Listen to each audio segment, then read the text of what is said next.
Elle est enfin prête.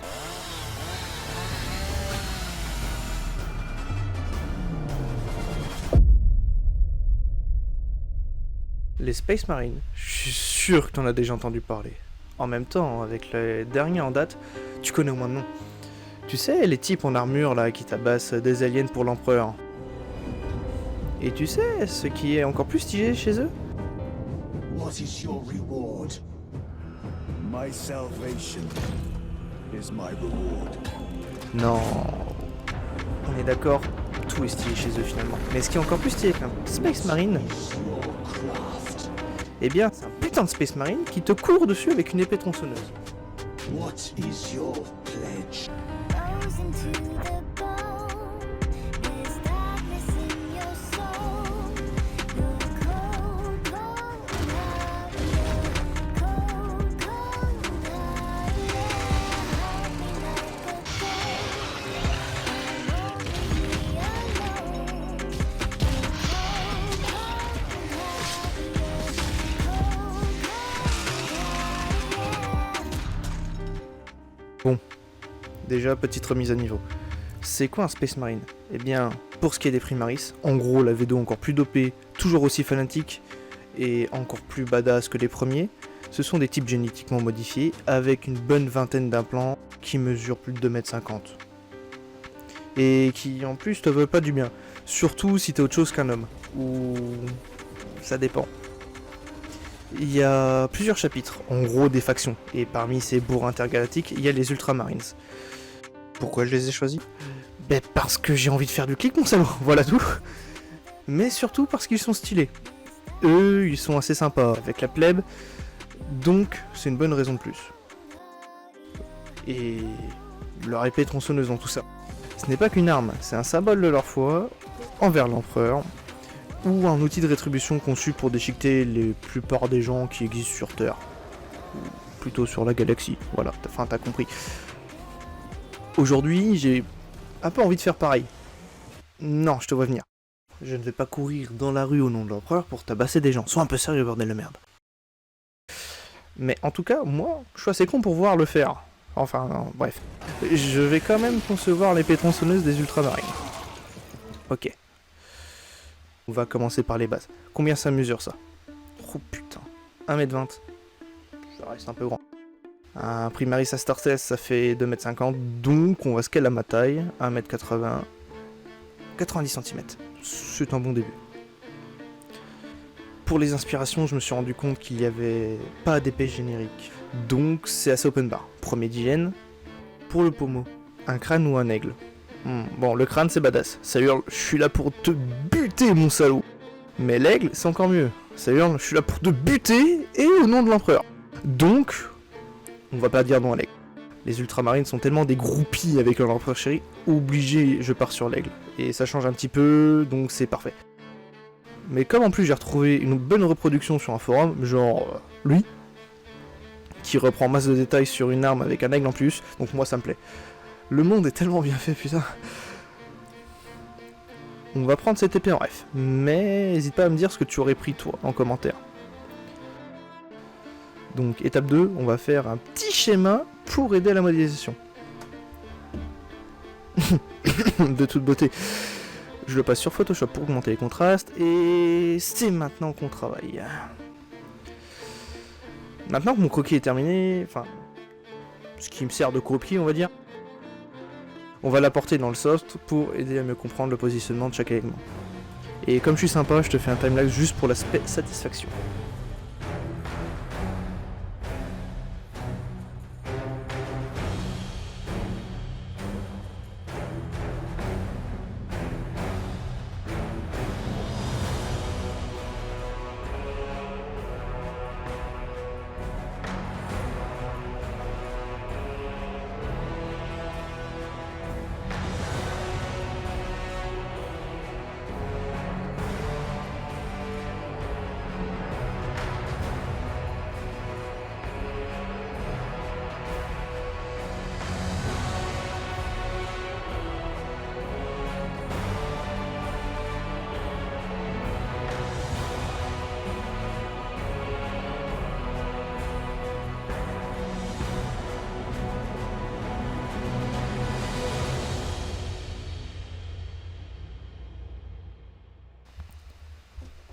magnifique. Bon, instant de galère où en fait j'ai pas réussi à faire l'aigle comme je le voulais. En gros, faire un modèle dit organique, genre je sais pas, un cookie, un oiseau ou même ma mère, bisous maman. Tu passes en surfacique pour créer l'enveloppe et ensuite générer un solide. Et qui c'est qui vient de passer son samedi à faire un pigeon d'éther sous stéroïde au lieu d'un aigle? Bah ouais, c'est Bibi. Mate-moi ce truc. Après, si les ailes sont bien faites, ça passe. Donc on va tricher pour que ça rentre bien. Je mets l'angle que je veux pour les ailes, je le fais à plat. Comme ça, pas trop de galère pour les détails. Et on va utiliser un outil trop choupinou qui va nous carrer. J'ai su se nommer la distorsion. Et bien pour faire simple, t'imagines une aile en pâte à modeler, que tu tortilles pour lui donner une belle forme. Bah voilà, on va faire pareil pour notre pigeon impérial. Maintenant, les détails. Ici, j'ajoute l'inscription Imperator Eternus Vigilance. Parce que, oui, parce que déjà de 1, c'est la classe. Et ça fait bien impérial comme il faut. Et oui, c'est le détail de marée. Oui, j'ai eu la flemme. En plus, ça veut dire l'empereur éternel vigilant. Et vigilant, genre t'inquiète, Daddy est là pour protéger ton petit cul. Et surtout te surveiller en mode Big Brother galactique. Pourquoi se faire chier pour trouver autre chose?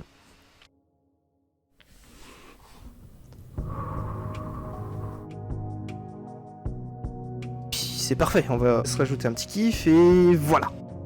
En plus mon pigeon est devenu méga classe avec des textures gold. Petit est devenu grand. Oh, je suis devenu si fier. Maintenant on peut aller se taper au nom de l'empereur et apporter la démocratie. Merde. Mauvaise franchise. Celle-là c'est pour la prochaine vidéo. On est en plein impérium aujourd'hui, pas de croisade pour la démocratie. Et là Billy tu vas me dire, mais Raptor, t'as dit que tu voulais aller taper des gens dans la rue, c'est nul ton truc là. Eh oui garçon, c'était pour voir si tu suivais. On passe aux choses sérieuses. On va faire en sorte que ça tourne. Je te passe les calculs et les détails chiants, mais en gros j'ai ajouté un système d'engrenage et de la place pour une batterie et un moteur à mon épée. Il n'y a plus qu'à imprimer tout ça. D'ailleurs, si tu veux que je fasse une partie plus technique ou une vidéo dédiée, fais-le moi savoir.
Pour les quelques ajustements, j'ai décidé d'assembler les lames une par une. N'étant pas sûr de mes mesures, j'ai préféré utiliser un pied à coulisse pour ajuster la longueur en conséquence. Et j'ai bien fait. J'ai commis 2 erreurs majeures de conception. Le guide manque de rigidité, ce qui le rend branlant et instable, en plus d'être trop large. Ce qui fait que les lames frottent contre le bâti, ce qui est un très gros problème. Pour le résoudre, j'ai rigidifié l'ensemble, réduit de quelques millimètres la longueur de corne et réadapté l'engrenage au nouveau système. J'ai également ajouté des aimants pour la fermeture.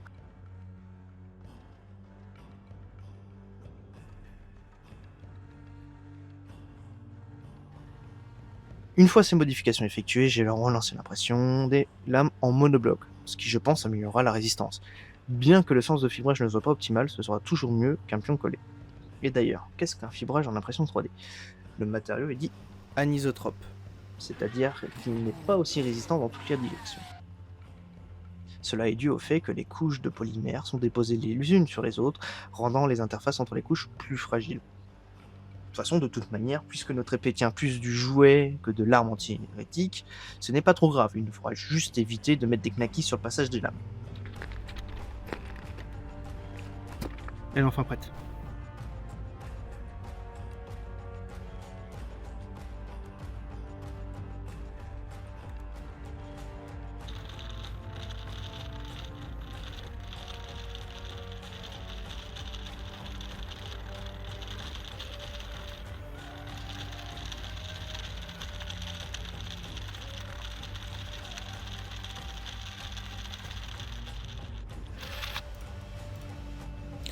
Alors, petit aparté.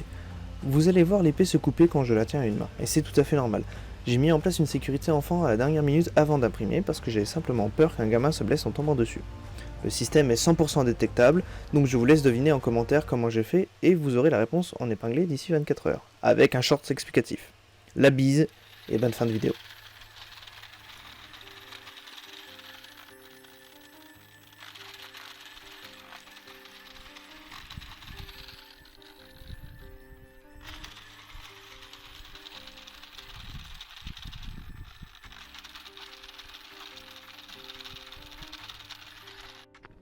Par mesure de précaution et pour tester si ça coupe, on va tester avec Knacky pour voir si on perd un dos ou pas.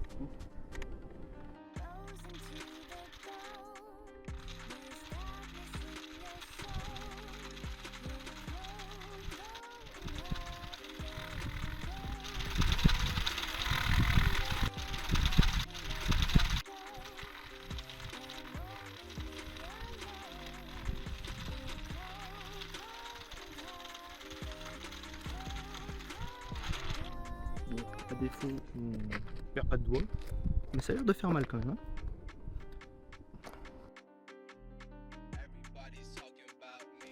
Voilà, on a maintenant fini. C'est vraiment un beau bébé, même avec que 90 cm.